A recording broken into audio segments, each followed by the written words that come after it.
Why does your back hurt when you hip hinge? Right, so I love teaching hip hinging motion for moms that need to bend over all day long, because we really, as moms, just bend over all day. And a lot of times after rounding all day, I'm not saying rounding is bad, rounding has a place, but after rounding all day, your back can start to hurt. But then you try hip hinging and you feel like hip hinging hurts your back as well, or maybe even worse. So why might hip hinging make your back feel worse?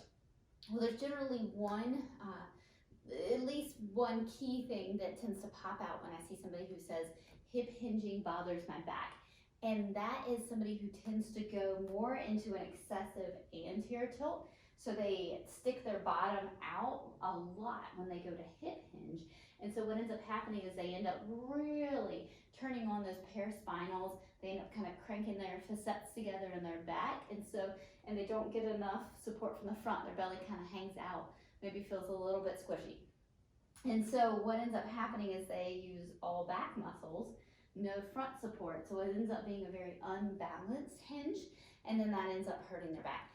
So if we can teach a little bit more core control, neutral pelvis, where you sit back into that hinge without going into an anterior tilt and without tucking under, then holding that more neutral positioning with a little bit more ab support will generally help be able to hip hinge without having trouble. And the other thing, which can also put a big strain on those paraspinals, is hinging without moving backwards.